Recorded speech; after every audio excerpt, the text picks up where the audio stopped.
Oh, I think you're muted. She is muted. Why did that work? Hi, can you hear me now? That was weird. Yes. I started the recording and it muted me. Great, Mhm. sorry. Jeff Weiss is featured in the 2014 Nancy Spielberg documentary Above and Beyond, and is passionate about fitness and is on an Ironman and ultra marathoner. And Craig Weiss is the co-author of I Am My Brother's Keeper and is also featured in Above and Beyond. As part of the research for that book, Craig located and interviewed more than 100 of the volunteers. He's also a venture capitalist and an award-winning entrepreneur. And just to read, before we get started, a quick review of this book. Fighting Back gives a nuanced glimpse into a fascinating and poignant moment in time. Stan Andrews is one of the small group of people who subtly made history.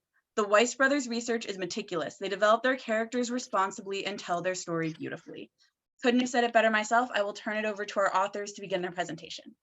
Thank you so much. We really appreciate it. That was so kind of you. Let me quickly do the screen share.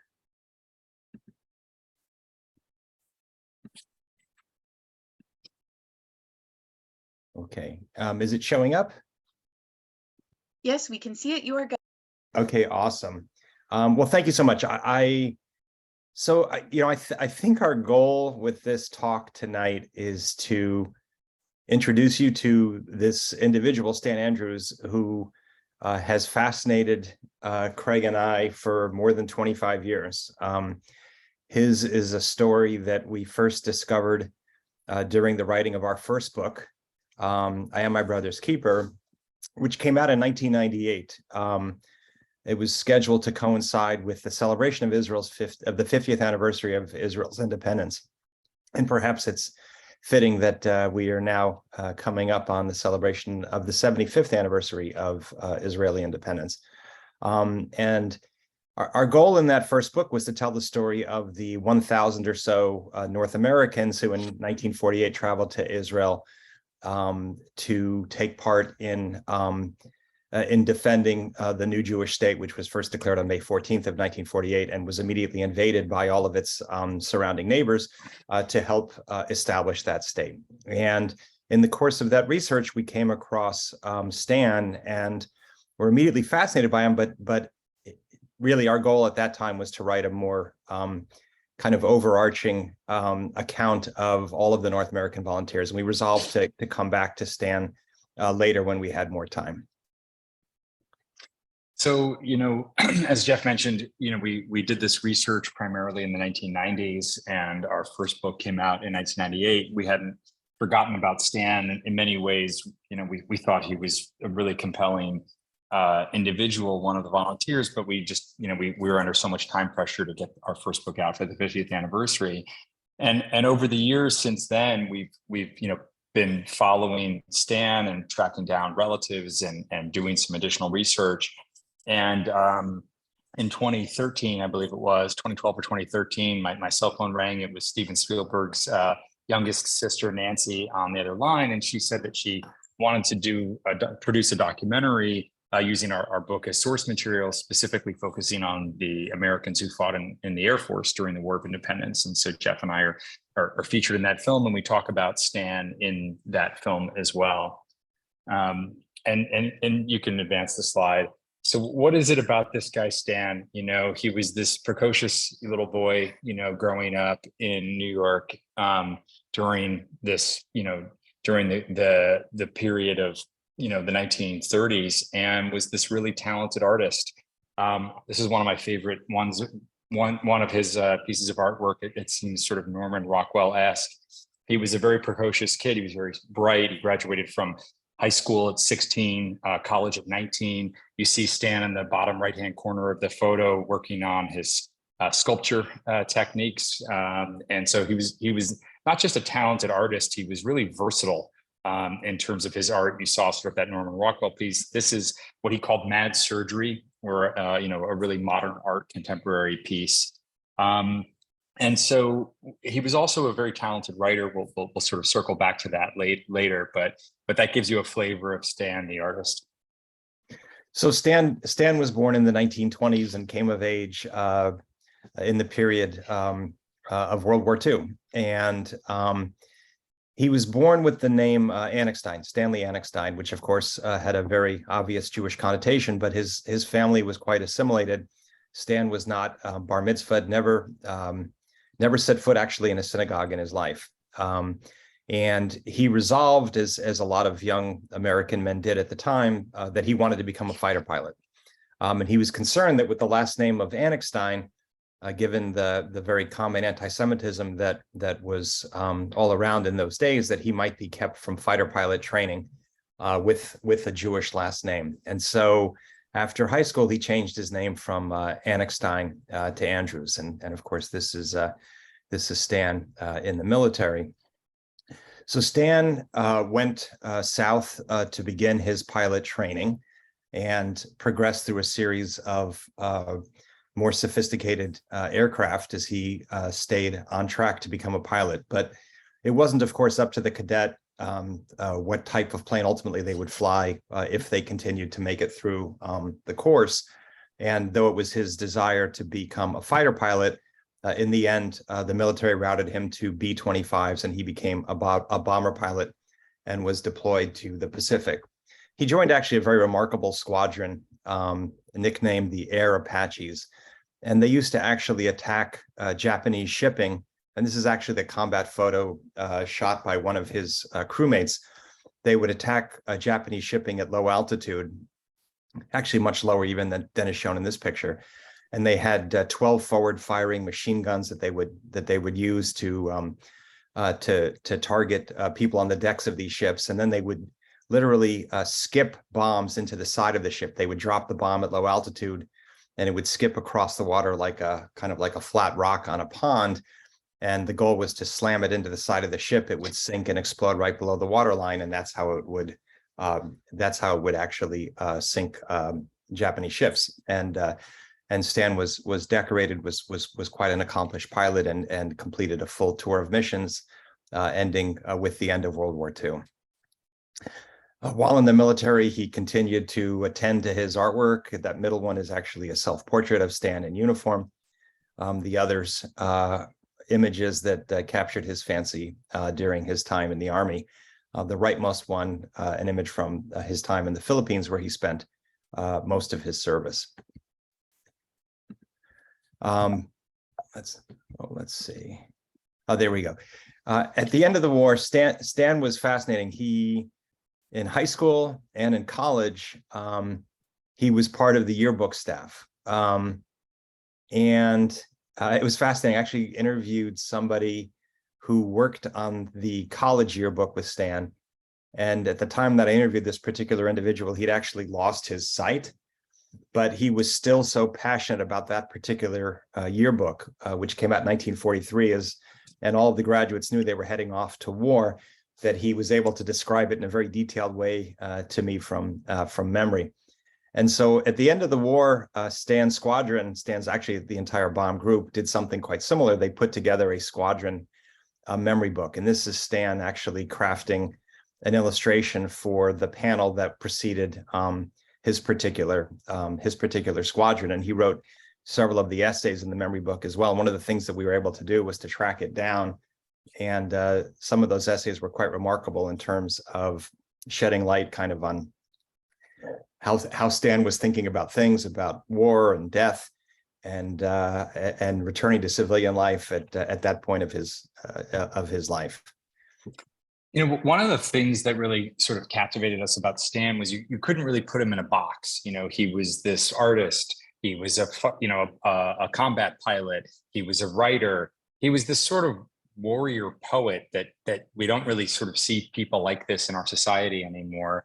And probably one of the real turning points for Jeff and I when we did our research is, you know, we realized that if Stan were alive today and we could ask him only one question, it would be, why did you go? Like, you were very assimilated, you changed your name, you tried to hide your Judaism, you never set foot in a synagogue, you weren't a bar mitzvah, like you were the last guy who would have gone and risked your life to fight for the creation of the Jewish state. I mean, I think there were literally 500,000 American Jews who were GIs, who had fought in World War II, who had combat experience. And so less than 1,000 of them ended up volunteering and fighting the War of Independence, and arguably Stan would have been the least likely among that group to go.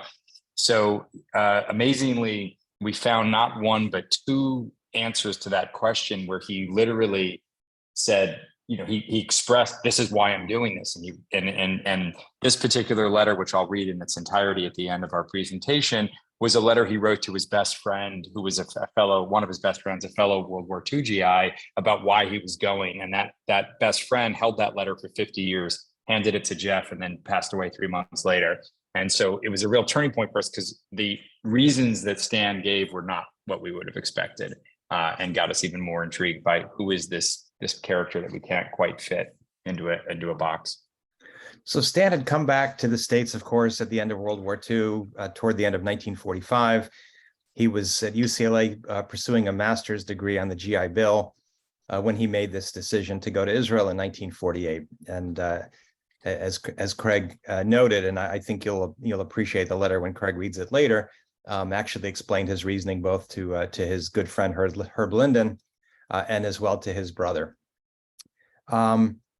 So basically, when volunteering at that time for a pilot meant, in Stan's case, going first to what was then Czechoslovakia, which of course was behind the Iron Curtain under Soviet domination.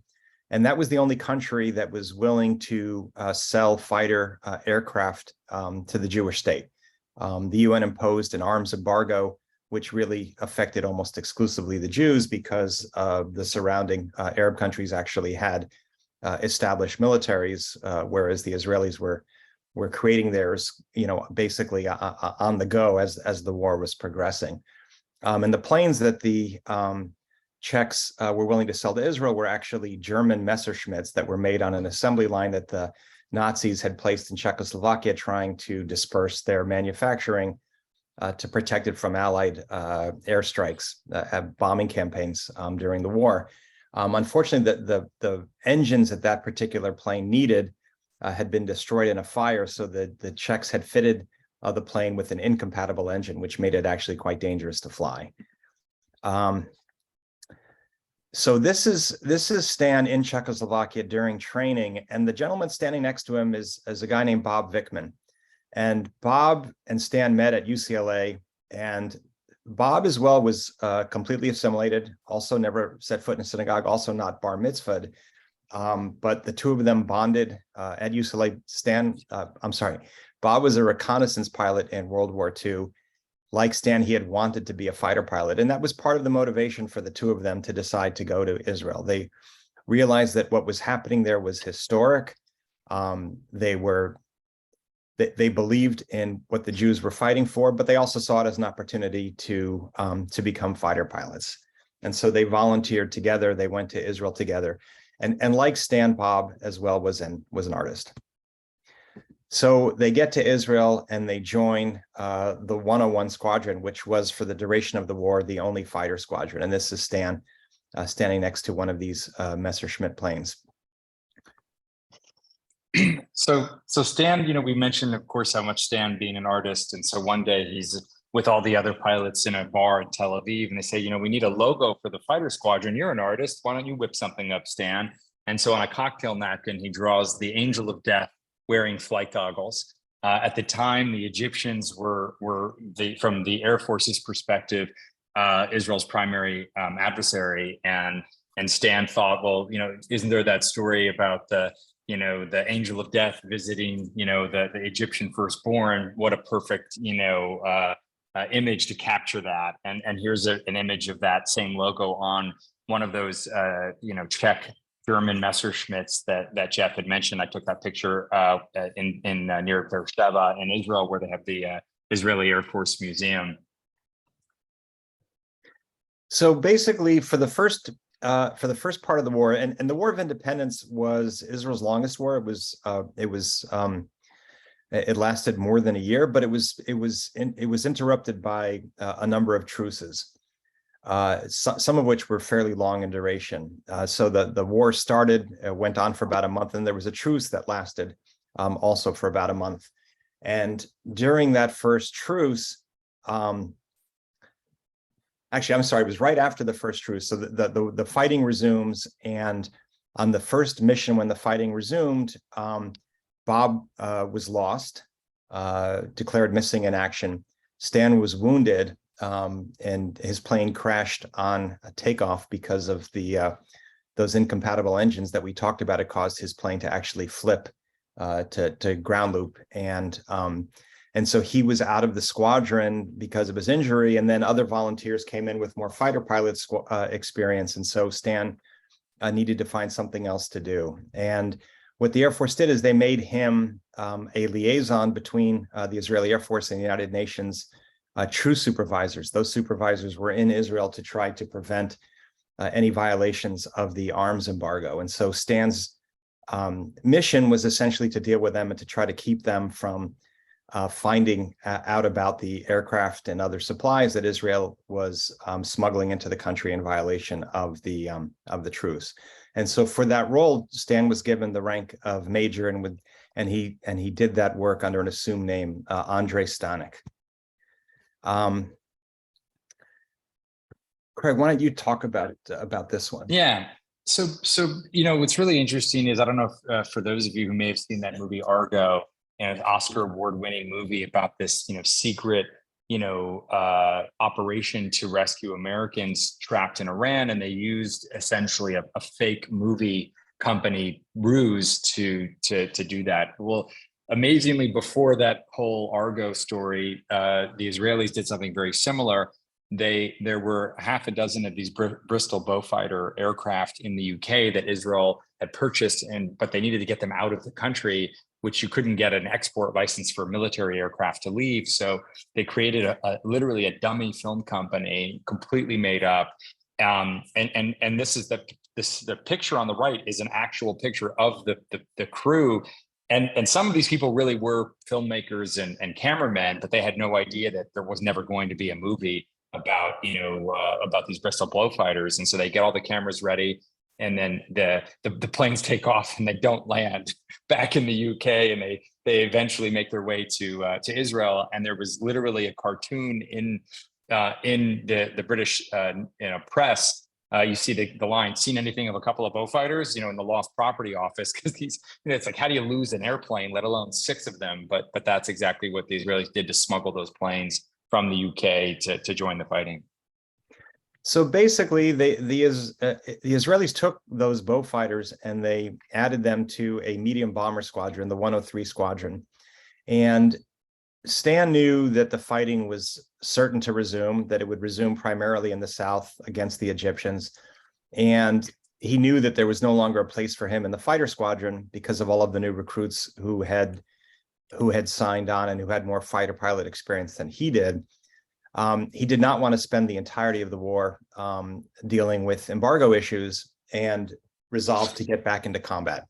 And in his case, that meant that his best pathway for doing that was back in bombers, where he, of course, had his true military experience. And so he transferred to the 103 Squadron, and ironically ended up in the very same Beaufighters that he had helped shield from the UN inspectors' eyes as they were smuggled into the country. So at the start of this final phase of action in October of 1948, the primary focus of the Israeli military was to essentially liberate the rest of the Negev. There were a bunch of Jewish settlements in the southern part of the Negev that were isolated. They were cut off by a number of Egyptian strongholds, including this particular one. This was a so-called Tagart fortress that had been built by the British in the 1920s, and it was occupied by the Egyptians, and it was on high ground. And in order to essentially drive the Egyptians out of the Negev, the Israelis needed to capture this fortress.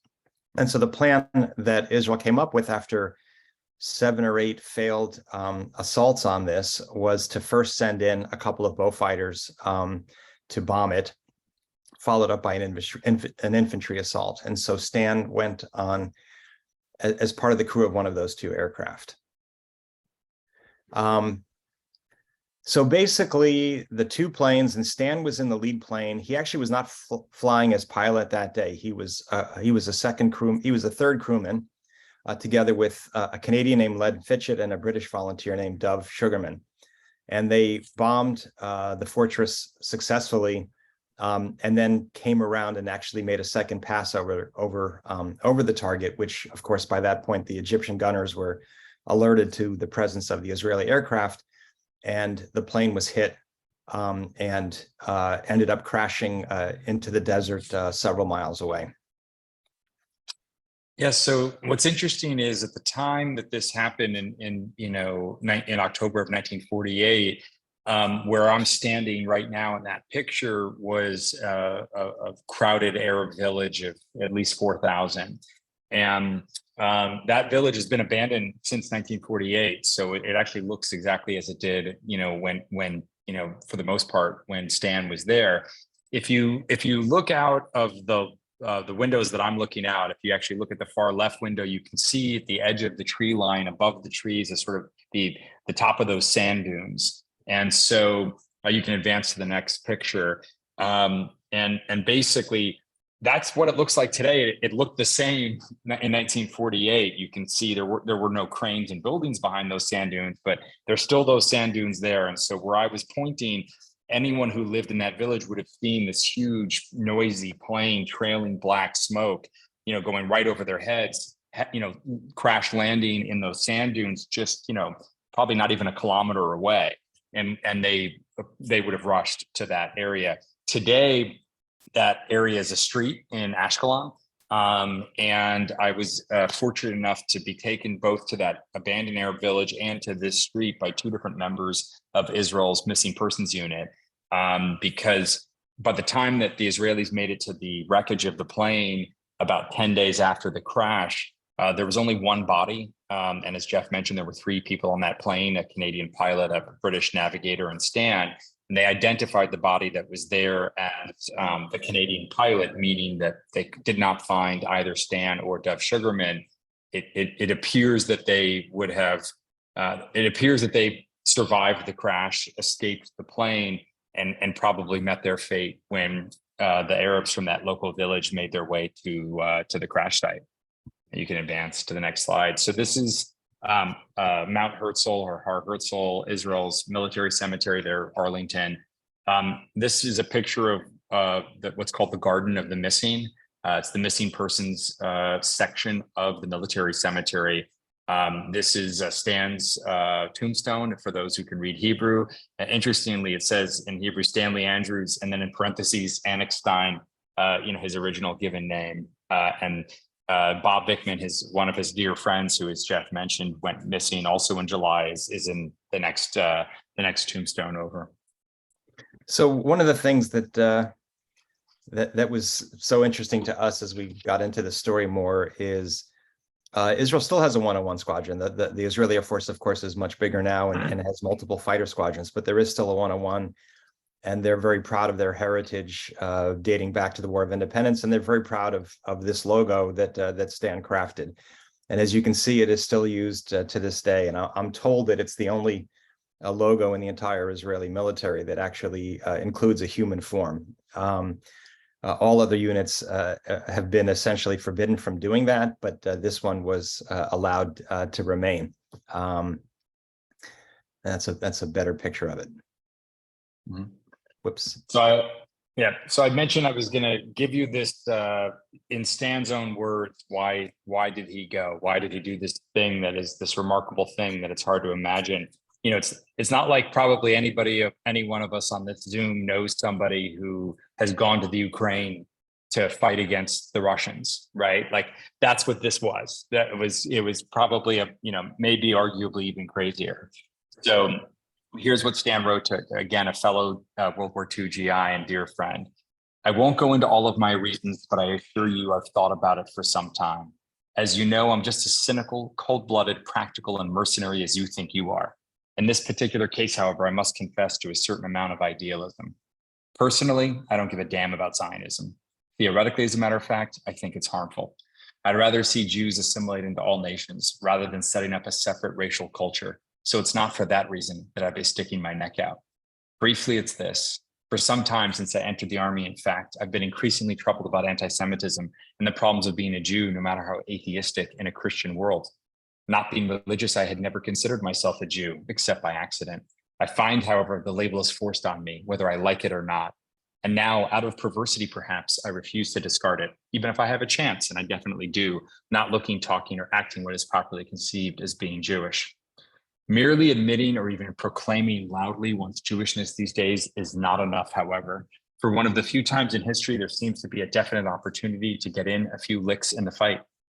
The Jew has always been known as an intellectual, not a fighter, a turner of cheeks, a beggar for help against oppression, always the victim, never the victor. Every time there's an outbreak of anti-Semitism, a pogrom, or an organized campaign of extinction, what have the Jews done? Passed resolutions, sent petitions, wrote letters, made speeches, and never fought. That can be pretty frustrating and a hell of a label to carry around with you. If then we can fight back just once, I intend to do it. I don't care what the politics are in the case, although they're pretty right, actually. I just want to work off some of the endless frustration and nervous tension of hearing little flicks of anti-Semitism every day. Just little remarks that you can't poke a guy for, but have to smile and take, or pretend you didn't hear. I'm tired of hearing guys talk of Jewing someone down, of heap, Jew boy, or even the ones who magnanimously proclaim that some of their best friends are Jews. I'd like to be associated with the only Jews who have ever made a name for themselves as fighters, rather than talkers and book writers, although I want to be a book writer too. When these guys get through, when you hear the word Jew mentioned, you'll think of something else besides a pawnbroker or a shopkeeper. I think, I think that letter, kind of says it all. Yeah. I think that, and of course, the title comes from a portion of what Craig just read. But I think, his sort of closing line when people, when these guys get through, when people hear the word Jew, they'll think of something other than a pawnbroker or a shopkeeper. Can you imagine anyone making that association today when upon hearing the word Jew or upon hearing the word Israeli or Israeli soldier? So, that's Stan, that's our presentation, and we welcome your questions. Yeah, you can advance to the last slide. And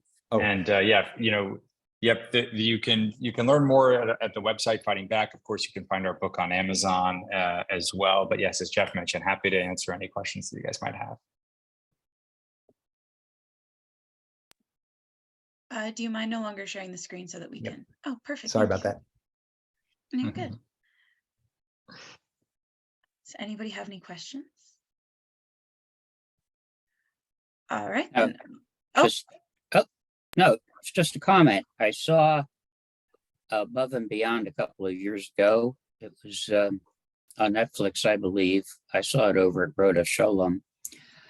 And I was struck by the fact that the ex-American pilots being interviewed reminded me so much of my cousins from Brooklyn who served in World War II. Yeah, they were a swaggering bunch. It was quite remarkable to get to meet a number of them. So as I sort of mentioned in the intro, that the story of the research that went into writing this book could, and if I can say should, be a book in and of itself. Can you tell everyone about that? About like how this book came to fruition and like all the research that went into it?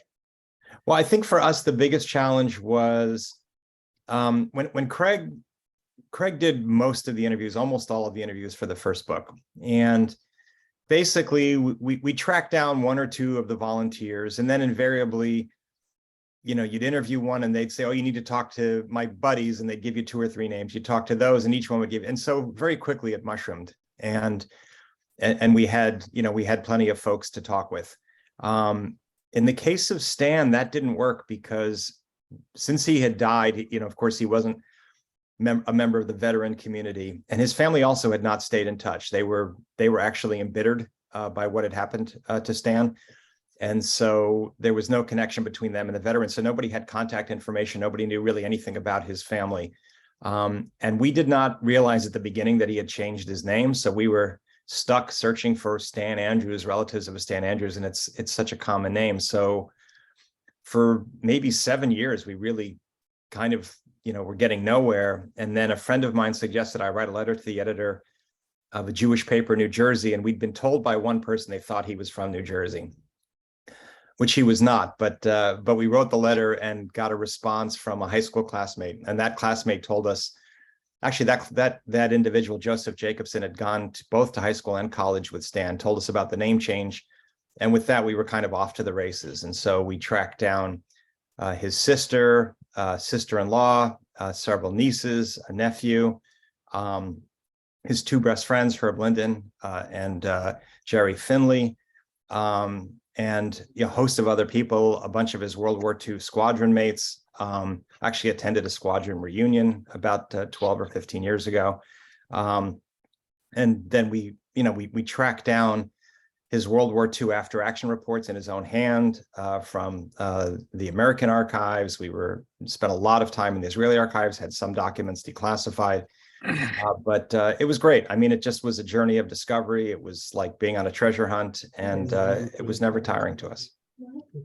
Yeah, I mean, I'll just add that when we started, Jeff had more hair than I did, just to give you a sense of the treasure hunt and how long it lasted. But no, it really was like a treasure hunt, for all of us, and it was a labor of love. I mean, as you can imagine, no one goes into a project like this to make money. For us, it was about telling Stan's story. We just thought, as I've heard Jeff say before, if you sat down to write the history of the Jewish people in 2,000 years from now, we know there's two events that are going to be in that book. One is the Holocaust, and the other is the creation of the state of Israel.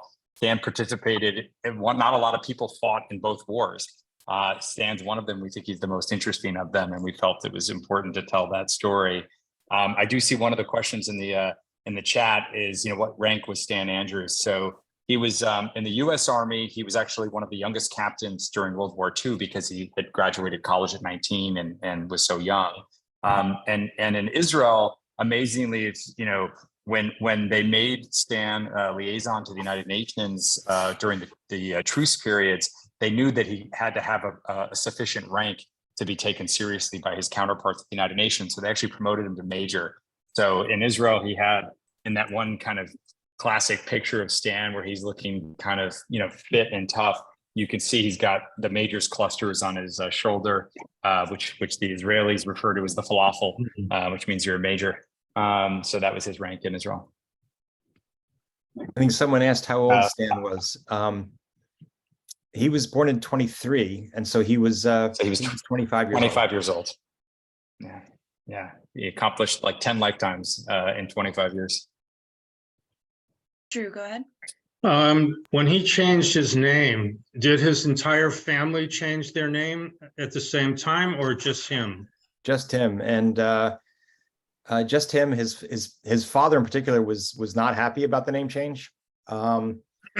Interestingly, when Stan died, his brother, his sister-in-law, his brother's wife, was pregnant, and she delivered a girl. And the brother wanted to name the child Stan, even though it was a girl. And in the end, they compromised, and Stan is her middle name.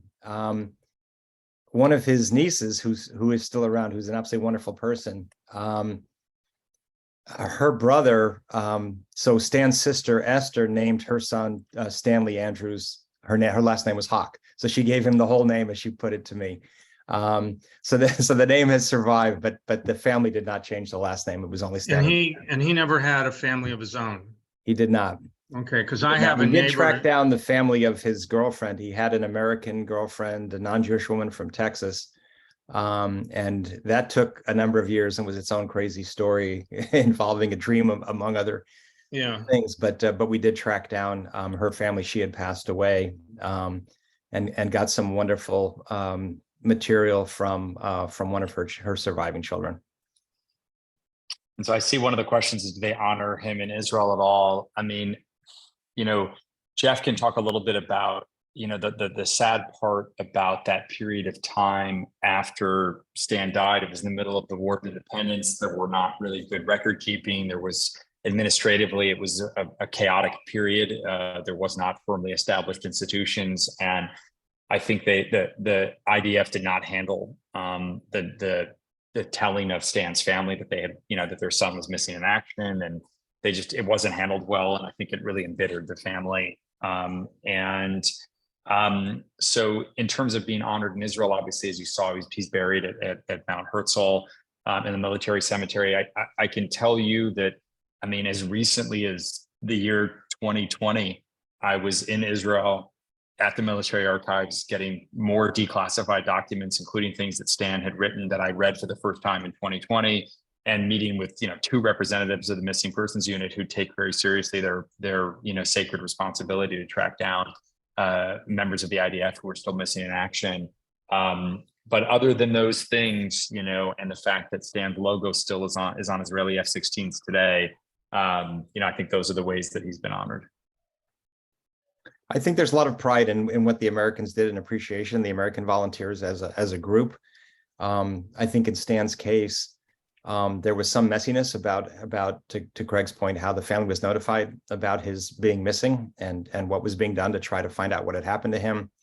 And as well, one of the things that Stan wanted to do, and this is described in the letter that he sent to his brother explaining his motivation, he actually really wanted to write a book about his experience. And he and his friend Bob Vickman actually built a box and put in it typewriter, paper, movie camera, still camera, all sorts of film, paintbrushes, art materials.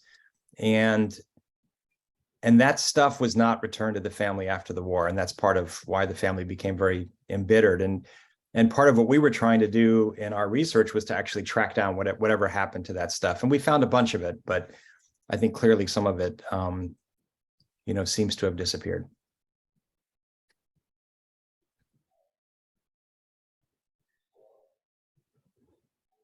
I see the comment from earlier about the irony of the Messerschmitts and the British Spitfires. As some of you know who've seen the Above and Beyond film, one of the volunteers said the irony that the Jews were flying German planes was not lost on any of us. So they certainly knew that it was kind of, the whole thing was pretty insane. So if I can ask one more question, I could keep going all night, but I know that everybody else probably, So first of all, what inspired you to start writing books about American soldiers, serving in the War of Independence? And also kind of on that, my brother and I can barely get along well enough to unload the dishwasher some days. So what is it like writing a book with your brother and doing that whole thing together? Doing it twice. I think, I think what kind of got it started, of course, the Stan book grew out of the first book. And with respect to the first book, for me, I actually did my first year of law school in Israel in Hebrew a long time ago. And when I came back to the States, I was afraid that I would lose my Hebrew, not having, so many opportunities to speak, and really decided that in order to keep it, I needed to read as much as I could in Hebrew. And I always liked military history, so I really focused on that, and came across a book by a guy named Danny Shapira, who's in Above and Beyond. He became a legendary pilot in Israel, became the chief test pilot in the 60s, flew a MiG-17 that an Iraqi defector brought over to Israel, and Shapira helped figure out what its weaknesses were. And in his book, he wrote about all of these North American and South African volunteers who were in the Air Force during the war. And I read this book in '95. And that year you had a lot of books coming out about the 50th anniversary of the end of World War II. And it was sort of like one of those eureka moments. I thought, this is really an interesting story. I've never heard it before. And I thought I had kind of heard it all. And if this really is a good story, this would be the time to research it and to write it and to get it out in time for the 50th anniversary. And it's exactly what we did. And so Craig was in Israel working at the time, and I drafted him, persuaded him that this would be more fun, and he quit his job and jumped fully into it. And I don't know that there's another living person who has spoken to as many veterans of the War of Independence as Craig has. And his interviewing and the archival research that he did, was amazing. And so, between the two of us, we just had a great time, and it was great to share this adventure with another person. So for us, as brothers, we actually, in addition to this, we've worked together. I've been his boss, he's been my boss. And this goes back a great many years. So yeah, that part has actually been quite easy and fun. And if it makes you feel any better, Danielle, there's plenty of other siblings in our family that we could never have written this book with. So Yeah, it's true. We're two of seven. We're 2 of 7, and I think we're maybe the only 2 who could have collaborated on almost any project. All right. I see the question, do you have your next joint book planned? So believe it or not, I think we have 2 that are planned. One of them is related to Israel, which I'll let Jeff talk about. And then the other one is related to, as Jeff mentioned, we worked together on multiple occasions. And in one of those occasions, we worked together in a company that it was a crazy story, and it was just a little startup, the little engine that could, and became a unicorn. So it became $1 billion company, and made a major impact in the US at the time. And so we're planning on writing the story of that, that crazy story as well. But I'll let Jeff talk about the one that might be more relevant to this audience. And the Israel related one is about Eliezer Ben Yehuda. The person who is most credited with the revival of the Hebrew language as a spoken language. And his personal story is just absolutely remarkable. Everything that he did to accomplish that, basically got Hebrew language newspapers started and created a landmark dictionary thesaurus, and was inventing words so that actually Hebrew could be adapted as a spoken language, because all of the words really weren't there to fit modern times. And he, was getting constant queries from teachers and other professionals who were looking for words for particular things. And he was passionate, devoted. He was essentially dying of tuberculosis his entire adult life. He was imprisoned by the Turks, who ruled Palestine at the time for a year or so. I mean, it's an incredible story of sacrifice, and he was the first person to raise a Hebrew-speaking child in modern times. He and his wife actually raised their first child, Ben Sion, speaking only in Hebrew, and he did it in a pretty fanatic way. He wouldn't let, for the first 3 or 4 years, anybody who didn't speak Hebrew be exposed to his child. I mean, they could be exposed, but they couldn't speak. They couldn't open their mouths in the child's presence. So I think there's quite a remarkable story there, and we're starting to have some fun with that one as well.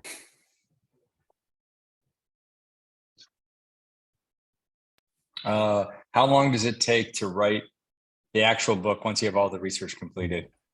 That's a Jeff Weiss question. 25 years. No, the first one we did fairly efficiently. Once we had the research done, it took probably about 2.5, 3 months, working fairly full time. For this one, it probably took a few years. Part of the problem was we kept finding new things, and so we would think we had it all. We had to construct a story based on what we had, and then we'd find more, and we'd have to rebuild it. We probably wrote and rewrote this particular story 3 or 4 or 5 times before we finally felt like we had all the pieces and it all fit together in a compelling way. But it was fun. I mean, it really, I think both of us just enjoyed every minute of it. In some ways, we were sorry to kind of go pencils down and call it a day, because it really was a great journey.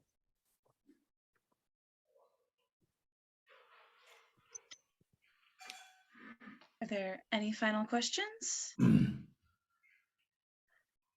All right. On that note, do you two have anything that you would like to add? Anything that we haven't asked you yet that you want to talk about? No, we really we so enjoy doing this. We so enjoy talking about Stan. Obviously, it's a passionate subject for us. If you do have an opportunity to read the book and enjoy it, we'd love it if you'd put up a review on Amazon. Awesome. We really appreciate that. But yeah, no, I think, it's a fitting time to be considering Israel's history and the impact of people like Stan, and to recall that it wasn't that long ago. Certainly when both of Craig and our parents were born, there was no Jewish state. And so for 2,000 years of Jewish history, the Jews were a stateless people. And so I think that, we sometimes lose sight of just how remarkable a time it is that we live in, where we have a state of Israel. Thank you Yeah. guys very much. Steve, you so did much. have Steve, did Yeah, you have your hand up? Yes, you triggered a question. You mentioned Amazon. Is the book in brick and mortar stores or only online? I don't think it's in brick and mortar stores. I mean, it's distributed by like Simon and Schuster. They're not the publisher. The publisher is Post Hill Press, or Wicked Sun is an imprint of Post Hill Press, but their books are distributed through Simon and Schuster. But I was in a Barnes and Noble recently and looked for it, and it wasn't there. And of course, these days there just aren't that many big brick and mortar bookstores, and so. And I think I've actually checked in 2 of them in the last few months. So my suspicion is you're not going to find it in a brick and mortar bookstore. Amazon is probably your look only bet, online. and it's in hardcover, Kindle, and audiobook formats. Oh, Kindle. Okay. Thank you. Thank you. All right. On that note, now that everybody knows where to purchase their own copy of the book, thank you so much for coming to speak to us. This was incredible and informative and thought-provoking and just absolutely wonderful. Thank you so much. We really, really enjoyed it. Thank you. Thank you so Thank Have a much. great night. Everyone have a great Bye-bye. rest of your evening. Thank you. Bye-bye. Thank you.